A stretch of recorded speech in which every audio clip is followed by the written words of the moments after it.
नमस्कार, मैं डॉक्टर कविता स्वागत करती हूँ आप सभी का संस्कृत शाला की आज की कक्षा में। और हमारा आज का विषय है संस्कृत की 10वीं कक्षा की पुस्तक का 5वां पाठ जननी तुल्य वत्सला। एक माँ हमेशा अपने सभी बच्चों से बराबर प्यार करती है, लेकिन जब कोई बच्चा किसी पीड़ा या कष्ट से गुजर रहा होता है तो माँ का स्नेह, माँ का प्यार अपने आप कैसे ज्यादा हो जाता है या माँ का कैसे उसकी तरफ विशेष ध्यान हो जाता है, ये सब तो आपने शायद अपने घरों में भी महसूस किया होगा। तो आज यही हम इस पाठ के माध्यम से पढ़ेंगे कि कैसे एक माँ सभी बच्चों से बराबर प्यार करती है। और ये पाठ जो है वो महर्षि वेद व्यास रचित ऐतिहासिक ग्रंथ महाभारत के वन पर्व से एक कथा है, वहां से ये लिया गया है, वहां से ये अंश संपादित है। और एक और सूचना इसके साथ साथ कि ये जो वीडियो है इसमें केवल आपको पाठ की व्याख्या यहाँ पर उपलब्ध करवाई गई है, उसकी हिंदी, संधि आदि और उसमें से प्रश्नोत्तर, लेकिन अभ्यास कार्य के लिए एक अलग वीडियो आपको उपलब्ध करवाई गई है, जिसके लिए बाद में आपको वीडियो जो है वो प्रेषित की जाएगी या हमारे चैनल पर संस्कृत शाला पर आकर वो आप वीडियो देख सकते हैं। और यदि आप हमारे इस चैनल पर नए हैं तो आप इस चैनल को सब्सक्राइब कर सकते हैं। तो चलिए आरंभ करते हैं हम हमारा पाठ जननी तुल्य वत्सला।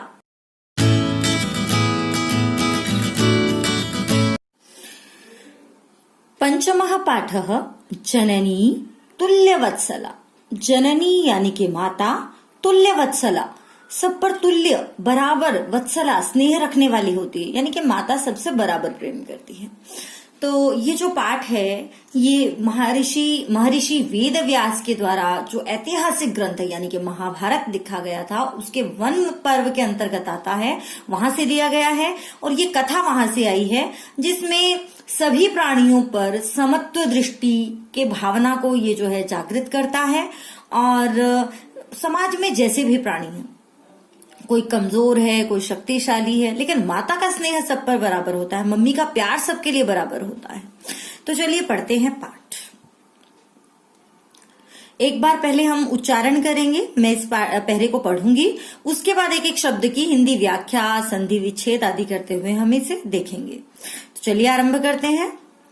कश्चित् कृषकः बलिवर्दाभ्याम क्षेत्रकर्षणं कुर्वन्नासीत् तयोः बलिवर्दयोः एकः शरीरेण दुर्बलः जवेन गन्तुम् अशक्तश्च आसीत्। अतः कृषकः तं दुर्बलं वृषभं तोदनेन नुद्यमानः अवर्तत। सः ऋषभः हलमूढ्वा गन्तुम् अशक्तः क्षेत्रे पपात। क्रुद्धः कृषिवलः तम् उत्थापयितुं बहुवारं यत्नम् अकरोत्, तथापि वृषः नोत्थितः। देखिए कुछ कुछ शब्द जो हैं संस्कृत से हिंदी में एज इट इज होते हैं, तो कुछ शब्दों की हिंदी आपको समझ में भी आई होगी। तो एक बार देख लेते हैं। कश्चित् कृषकः कोई किसान बलिवर्दाभ्याम, बलिवर्द यानी कि बैल, बलिवर्दाभ्याम बैलों के द्वारा क्षेत्रकर्षणम कुर्वन् आसीत्। क्षेत्रकर्षणम यानी कि खेत बाहना, जिसे हम कहते हैं ना कि कोई किसान जो है वो खेत की जुताई कर रहा था, खेत की जुताई करना। कुर्वन् आसीत कर रहा था, अलग अलग शब्द करेंगे, कुर्वन् जमा आसीत और यहाँ पर है कह जमा चित। तयोः बलिवर्दयोः उन दोनों बैलों में से एक शरीरेण दुर्बलः शरीर से अत्यंत दुर्बल, दुर्बल यानी कि कमजोर, जवेन जब होता है वेग से, गंतुम अशक्तश्च आसीत। पहले इस शब्द को अलग अलग कर लेते हैं। गंतुम म आधा रह जाएगा, गंतुम जमा अशक्तः जमा च जमा आसीत। इस प्रकार यहाँ चार शब्द जुड़े हुए थे, गंतुम जमा अशक्तः जमा च जमा आसीत। तो उनमें से जो एक बैल था वो वेग के साथ, तेज गति के साथ चलने में, गंतुम यानी कि चलने में, अशक्त, अशक्त होता है असमर्थ, आसीत था।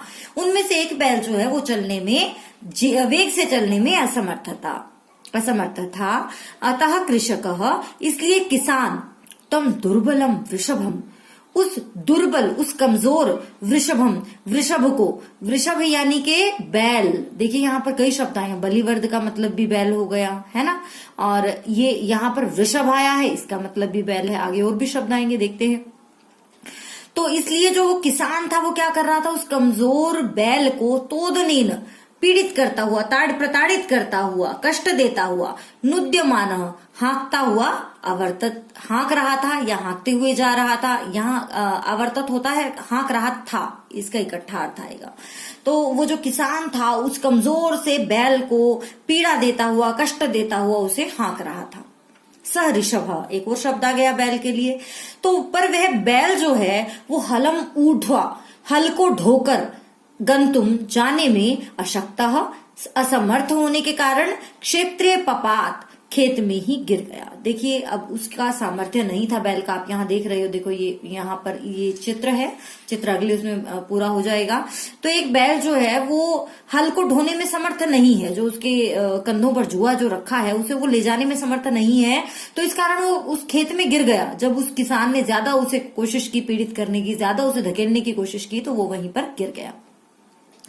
क्रुद्धः कृषिवलः, लेकिन क्रोधित किसान ने तम उत्थापयितुम, उसे उठाने के लिए, उत्थापयितुम मतलब उठाना, बहुवारम यत्नम अकरोत्, बहुत बार प्रयत्न किया, तथापि वृषः नोत्थितः, लेकिन फिर भी वो वृष, फिर से देखिए ये बैल के लिए शब्द आया है, कई शब्द आए हैं, बलिवर्द, वृषभ, ऋषभ और वृष।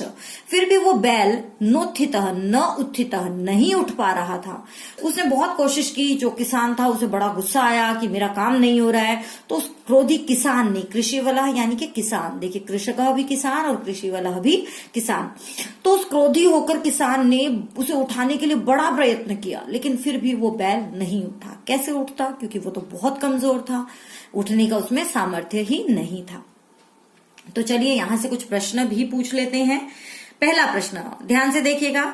कश्चित कृषकः बलिवर्दाभ्याम क्षेत्रकर्षणं कुर्वन् आसीत्, और प्रश्न है कश्चित कृषकः काभ्याम क्षेत्रकर्षणं कुर्वन् आसीत्। मुझे लगता है आप लाइन पर पहुंच गए होंगे। कश्चित कृषकः काभ्याम क्षेत्रकर्षणं कुर्वन् आसीत्, जैसा प्रश्न वैसा उत्तर। प्रश्न है काभ्याम, तो उत्तर होगा बलिवर्दाभ्याम। तो किसान जो है वो बैलों के द्वारा अपने खेत की जुताई कर रहा था। अगला प्रश्न, अतः कृषकः तं दुर्बलं वृषभं तोदनेन नुद्यमानः अवर्तत। तो कृषकः कम तोदनेन नुद्यमानः अवर्तत। ये पूरे वाक्य, पूर्ण वाक्य का प्रश्न है, तो पूरे लाइन में आपको उत्तर देना है। कृषकः कम तोदनेन नुद्यमानः अवर्तत, तो जैसा प्रश्न वैसा उत्तर। जब प्रश्न कम है तो उत्तर आएगा तम। कृषकः तम दुर्बलम वृषभम तोदनेन नुद्यमानः अवर्तत, तो ये हो जाएगा आपका दूसरा प्रश्न।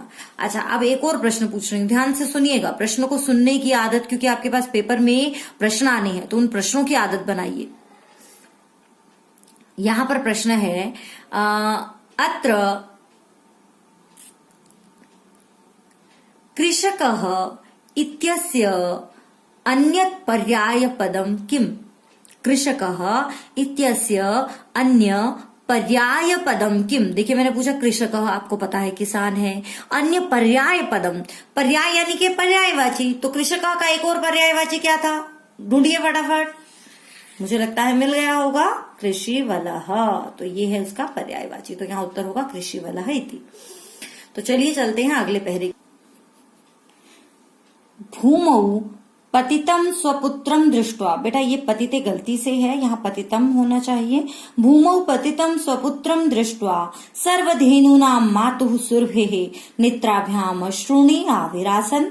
सुरभेरिमाम् अवस्थां दृष्ट्वा सुराधिपः ताम् अपृच्छत्, अयि शुभे किमेवं रोदिषि उच्यताम् इति। सा च विनिपातो नभः कश्चित् दृश्यते त्रिदशाधिपः, अहं तु पुत्रं शोचामि तेन रोदिमि कौशिक।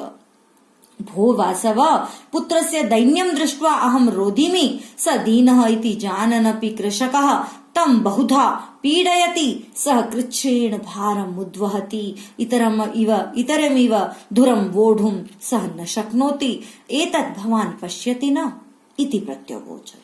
भद्रे नूनं सहस्राधिकेषु पुत्रेषु सत्स्वपि तव अस्मिन्नेव एतादृशं वात्सल्यं कथम् इति इंद्रेण पृष्टा सुरभिः प्रत्यवोचत्। तो चलिए एक बार एक एक शब्द की हिंदी के साथ देख लेते हैं। भूमौ पतितं स्वपुत्रं दृष्ट्वा, भूमौ पतितम यानी कि भूमि पर गिरे हुए, वो जो बैल है वो गिर गया था धरती पर, तो भूमौ पतितम भूमि पर गिरे हुए स्वपुत्रम दृष्ट्वा अपने पुत्र को देखकर, क्योंकि स्वपुत्रम का विशेषण है पतितम तो इसलिए यहाँ पतितम होगा, तो भूमि पर गिरे हुए अपने पुत्र को देखकर सर्वधेनु नाम मातुहु सभी धेनु यानी कि सभी गायों की माता, सुरभे नेत्राभ्याम सुरभि की आंखों से अश्रुणी आविरासन आंसू आने लगे। अब देखिए क्योंकि जो सभी गायें हैं उनकी माता है माता सुरभि, सभी धेनुओं की माता जो कि स्वर्ग में रहती हैं, तो उनकी आंखों से आंसू आने लगे अपने पुत्र की दीनहीन दशा देखकर। सुरभिर इमाम अवस्थाम दृष्टवा और सुरभि की इमाम अवस्थाम, देखिए यहाँ पर शब्द अलग अलग करेंगे, सुरभे इमाम अवस्थाम 3 शब्द है, र की विसर्गे हो गई हैं, ई इधर आ जाएगा, सुरभे इमाम अवस्थाम सुरभि की इस अवस्था को देखकर, दृष्टवा यानी कि देखकर, सुराधिपः ताम अपृच्छत, सुराधिपः यानी कि देवराज इंद्र देवताओं के राजा इंद्र ने ताम अपृच्छत उससे पूछा, अयि शुभे अरि शुभ वदने यानी कि अरि शुभा एक संबोधन है, अरि शुभे किम एवं किस लिए इस प्रकार रोदिशी ऐसे रो रही हो, अरि शुभे अरि भद्रे तुम ऐसे क्यों रो रही हो, उच्यताम कहो इति ऐसा उसने कहा। साच और फिर वो क्या कहती है, देखते हैं वो क्या कहती है, वो कहती है विनिपातो नवः कश्चित् दृश्यते त्रिदशाधिप अहम तु पुत्रम शोचामि तेन रोदिमि कौशिक। तो देखिए यहाँ पर हमें अन्वय की जरूरत पड़ती है, और जब हम अन्वय करते हैं तो हम जो संबोधन पद है उसे पहले ले आते हैं। संबोधन पद यहाँ ये है त्रिदशाधिप यानी कि हे तीनों त्रिदशों के स्वामी देवराज इंद्र, त्रिदशाधिप का मतलब भी यहाँ पर जो है वो इंद्र ही है। हे देवराज इंद्र वह कश्चित् विनिपातः न दृश्यते, वह तुम्हारी तरफ से कश्चित विनिपातः कोई भी कमी न दृश्यते कोई कमी दिखाई नहीं देती, क्योंकि देखिए देवताओं के राजा जो हैं वो इंद्र हैं और सुरभि गायें जो है वो देवलोक में रहती है, तो इंद्र को लगा कि न जाने क्या कष्ट हुआ सुरभि को जो वो रो रही है, तो इसलिए उन्होंने पूछा कि क्या हुआ तुम क्यों रो रही हो। तो यहाँ पर जो सुरभि गाय है वो पहले कहती है कि त्रिदशाधिप हे देवराज इंद्र वह कश्चित विनिपातः तुम्हारी तरफ से कोई भी कष्ट न दृश्यते नहीं दिखाई देता, यानी कि मुझे तुम्हारी तरफ से कोई भी कष्ट नहीं है। अहम तु पुत्रम शोचामि मैं तो अपने पुत्र की चिंता कर रही हूं, मैं तो अपने पुत्र के लिए सोच रही हूं। तेन रोदिमि कौशिक, कौशिक हे कौशिक ये भी इंद्र के लिए ही विशेषण है, तो हे कौशिक तेन रोदिमि मैं तो उसके कारण से रो रही हूं। भो वासव फिर सुरभि कहती है भो वासव हे इंद्र, देखिए वासव भी इंद्र का नाम है, त्रिदशाधिप और कौशिक सुराधिप, यहाँ पर इंद्र के भी कई नाम आए हैं। पुत्र से दैन्यम दृष्ट्वा पुत्र की दीनता देखकर अहम रोदिमि मैं रो रही हूँ। सह दीन इति जाननपि वह दीन है यह जानते हुए भी, जाननपि मतलब जानते हुए भी, जानन जमा अपि कृषकः वह किसान तम बहुधा पीड़यति उसे बहुत पीड़ित कर रहा है। सकृच्छेण भारम उद्वहति वह बहुत ही कष्ट के साथ भार को ढो रहा है। इतरम इव धुरम वोढ़ुम दूसरे बैल की तरह धुरम वोढ़ुम, धुर यानी कि जो जुआ उनके कंधों पर रखा है, जुए के लिए यहाँ पर हल भी कह सकते हैं हम, हल को ढोने में सह न शक्नोति वह समर्थ नहीं है, यानी कि वह दूसरे बैल की तरह जुआ उठाने में समर्थ नहीं है, हल को उठाने में समर्थ नहीं है।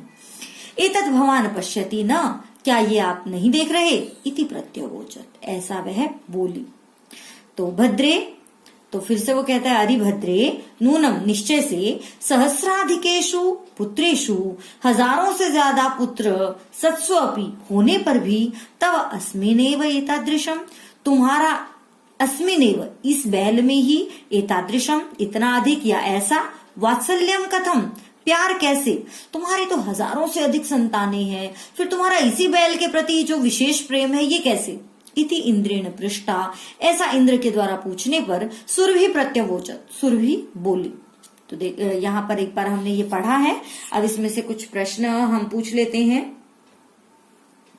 तो यहाँ पर आप बताइए, ध्यान से इस पहरे को देखिएगा और प्रश्न का उत्तर बताइएगा। अत्र कष्टेन इत्यस्य किम पर्याय पदम प्रयुक्तम, कष्टेन कष्टेन।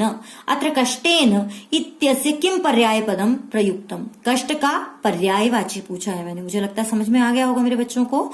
तो कष्टेन का पर्यायवाची क्या होगा बच्चों, यहां मिला ये कृच्छ्रेण। क्या होगा, कृच्छ्रेण। चलिए एक और प्रश्न, बड़ा आसान सा प्रश्न पूछ रही हूं। अत्र अहमिति पदम कस्यै प्रयुक्तम। अहमिति पदम कस्यै प्रयुक्तम।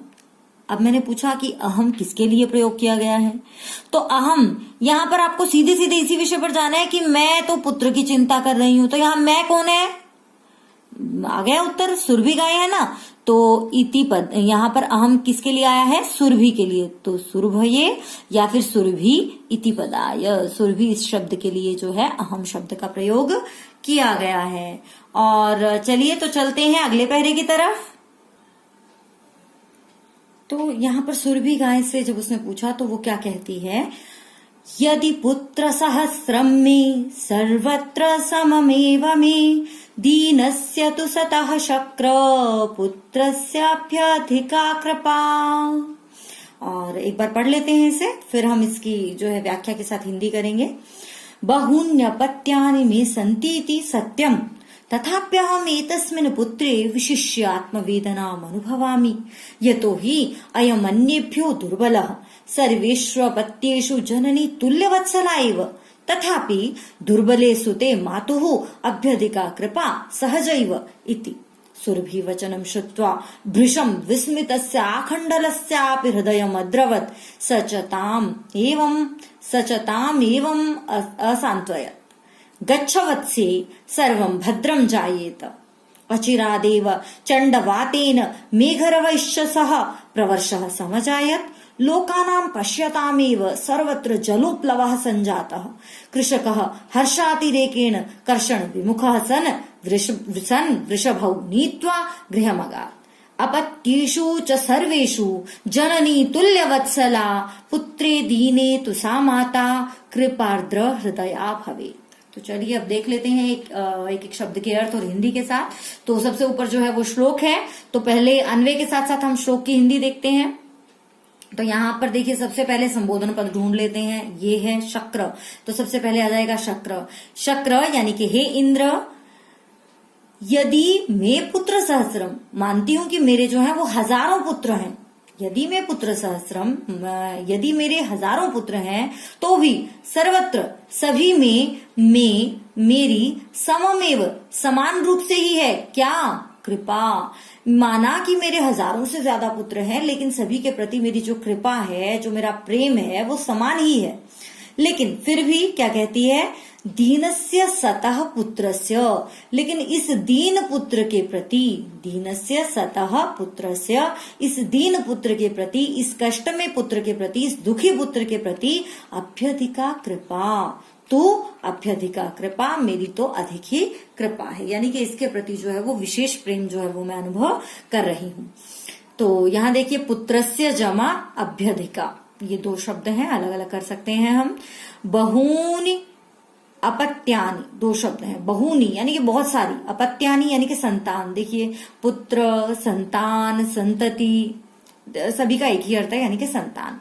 बहूनि अपत्यानि में, बहूनि अपत्यानि मेरी बहुत सी संतान है, इति संति इति सत्यम, यह तो सत्य है कि मेरी बहुत सारी संतान है। तथाप्यहम एतस्मिन् पुत्रे, तथा जमा अपि जमा अहम जमा एतस्मिन्, चार शब्द है यहाँ पर। तथा अपि अहम एतस्मिन्, फिर भी मैं इस पुत्र में विशिष्य आत्मवेदनाम अनुभवामि, विशेष आत्मवेदना यानी कि अपनी पीड़ा को मैं अनुभव कर रही हूं। यतो ही अयम अन्येभ्यो दुर्बलः, क्योंकि यह अन्यों से दुर्बल है, कमजोर है। मैं प्यार तो सभी से करती हूँ, लेकिन इस समय ये दुखी है, कमजोर है, तो इसलिए इसके प्रति मैं विशेष आत्मवेदना अनुभव कर रही हूँ। सर्वेषु अपत्येषु, दो शब्द है, सर्वेषु जमा अपत्येषु, सभी संतानों में जननी तुल्य वत्सला, माता का बराबर प्यार होता है। तथापि फिर भी दुर्बले सुते, कमजोर पुत्र पर मातु अभ्यधिका कृपा, माता का विशेष स्नेह होना या ज्यादा कृपा होना सहजैव, बहुत सहज है।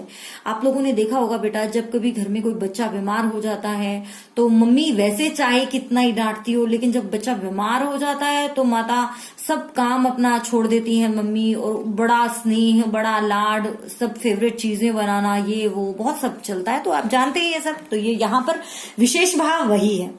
सुरभि वचनम श्रुत्वा, इस सुरभि के वचन सुनकर, यानी कि सुरभि गाय के वचन सुनकर, भृशम विस्मितस्य आखंडलस्य अपि, अत्यंत विस्मित, आश्चर्यचकित, विस्मित यानी कि आश्चर्यचकित, आखंडलस्य अपि, आखंडल यहाँ पर फिर इंद्र के लिए आया है, इंद्र के लिए ही नाम है आखंडलस्य। आखंडल की हृदय अद्रवत, का हृदय भी जो है वो द्रवित हो गया, पिघल गया। जब सुरभि के ये वचन सुने देवराज इंद्र ने, तो उसका जो है, उसका भी मन जो है वो पिघल गया। अचिरादेव, और थोड़ी देर में ही, चंडवातेन मेघरवैश्च सह, चंडवातेन भयंकर हवाओं के साथ, मेघरवई और मेघों की आवाज, घनघोर आवाजों के साथ, गड़गड़ की आवाज आती है ना जब बारिश आने वाली होती है, बादल आ रहे होते हैं, तो सह इनके साथ प्रवर्षः समझ आयत, बहुत सारी बारिश, प्रवर्षः यानी कि बहुत बढ़िया वाली बारिश, समझ आयत हुई। लोकानाम पश्यतामेव, और लोगों के देखते ही देखते सर्वत्र जलोप्लवः संजाता, सभी जगह पानी ही पानी हो गया, जलोप्लवः यानी कि पानी ही पानी हो गया। कृषक, और फिर किसान, हर्षातिरेकेण, अत्यंत हर्षातिरेक के कारण, यानी कि बहुत ज्यादा प्रसन्नता के कारण, कर्षण विमुख, अपनी जो कर्षण विमुख, जो वो जुताई का काम कर रहा था उससे विमुख होकर, यानी कि वो वहीं छोड़कर, वृषभौ नीत्वा, बैलों को लेकर, गृहम अगात, घर चला गया। अगात मतलब अगच्छत, चला गया। जब बहुत सारी बारिश आ गई तो किसान बड़ा खुश हो गया। देखिए, किसान के लिए तो बारिश जो है वो वरदान से कम नहीं है। तो जैसे बारिश आई, किसान बड़ा खुश हुआ, और वो अपने दोनों बैलों को, क्योंकि बारिश होते हुए तो जुताई नहीं हो सकती, तो वो अपने बैलों को लेकर और घर चला गया। तो आगे देखते हैं, अपत्येषु च सर्वेषु, अपत्येषु यानी कि अपत्यों में, संतान के प्रति, सर्वेषु सभी संतानों के प्रति, तो सर्वेषु च अपत्येषु यानी कि सभी संतानों में, जननी तुल्य वत्सला, माता का प्रेम बराबर होता है। माता यानी कि जो माँ है, जो मम्मी है, वो सभी बच्चों से बराबर प्यार करती है। लेकिन फिर भी दीने पुत्रे, अगर कोई पुत्र कमजोर है, कोई कष्ट में है, कोई पीड़ा में है, तो सा माता, वही माता जो है तो कृपार्द्र हृदया भवेत, उसकी कृपार्द्र हृदया यानी कि उसके हृदय में जो है वो कृपा थोड़ी और ज्यादा भर जाती है, यानी कि माता की का विशेष स्नेह जो है वो हो जाता है। तो देखिए बेटा, हमने ये पाठ पढ़ा, आशा करती हूँ कि आपको पाठ अच्छे से समझ में आया होगा। और यहाँ देखिए, क्या आप जो गाय ने तर्क दिया, कुछ प्रश्न है, इन प्रश्नों को ध्यान से सुनिएगा और इन प्रश्नों के उत्तर आप कमेंट बॉक्स में दे सकते हैं। और अपनी कॉपी में हर एक को ये प्रश्न जरूर करने हैं कि ये पाठ से आपको मिला क्या, आपको क्या समझ में आया। तो इसलिए ये प्रश्न है, ध्यान से सुनिएगा। पहला प्रश्न, क्या आपने भी कभी ऐसा अनुभव किया है कि जब आप बीमार हैं या मुसीबत में हैं तो आपकी मम्मी का बिहेव कुछ बदल जाता है? कैसे बदल जाता है वो आपको बताना है। ये प्रश्न है, सोचना है इस पर, ठीक है। और अगला प्रश्न है, गाय ने तर्क दिया कि वो बीमार है इसलिए मैं उससे ज्यादा प्यार मेरा उस पर उमड़ रहा है। तो गाय के क्या इस तर्क से आप सहमत हैं? सहमत है तो क्यों? ये आपको कॉपी में करने हैं, हिंदी में करने हैं, ठीक है। इस पाठ से आपको शिक्षा क्या मिली तभी तो हमें पता चलेगा। आप सोचोगे नहीं तो कैसे ये सब व्यर्थ हो जाएगा। तो आपको बताना है कि आपको क्या क्या अनुभव, आपने कभी अनुभव किया कि जब आप बीमार या मुसीबत में होते हैं तो मम्मी का बिहेव कैसा हो जाता है, और गाय के तर्क से क्या आप सहमत हैं। और तीसरा प्रश्न इस पाठ में से आपको किसान, बैल और इंद्र, फिर से बोल रही हूं, किसान, बैल और इंद्र, इन 3 शब्दों के पर्यायवाची छांट कर मुझे कमेंट बॉक्स में बताने हैं, ठीक है। काम समझ में आ गया? बड़ा आसान काम है, मैंने सारे बताए थे। अब एक बार वीडियो को दोबारा देखने से पहले आप ट्राई करके देखो कि आपको पता लगे या नहीं। कौन कौन से शब्द आए हैं इंद्र के लिए, किसान के लिए और बैल के लिए, इसमें बहुत सारे शब्द आए हैं, तो उनके पर्यायवाची शब्द ढूंढकर आपको डालने हैं। तो ये था आपका काम बेटा, और ये हमारी जो है यहाँ पाठ की वीडियो पूरी होती है। मुझे लगता है आपको बढ़िया समझ में भी आया होगा, मजा भी आया होगा, और आपने फील भी किया होगा, कहीं ना कहीं अपने आप को रख के महसूस भी किया होगा, है ना। तो चलिए अब इसका अभ्यास जो है, वैसे तो आप बढ़िया से कर ही पाएंगे क्योंकि पाठ आपको अच्छे से समझ में आ गया है। तो इसके अभ्यास के लिए अलग वीडियो है, उसको आप आई बटन पर क्लिक करके उस वीडियो को देख सकते हो। तो और अगर आपने हमारे चैनल पर आप नए हैं तो इस चैनल को सब्सक्राइब कर लीजिए ताकि संस्कृत की सारी पाठ्य सामग्री जो है वो आप तक आसानी से पहुंचती रहे। और देखते रहिए संस्कृत शाला। नमस्कार।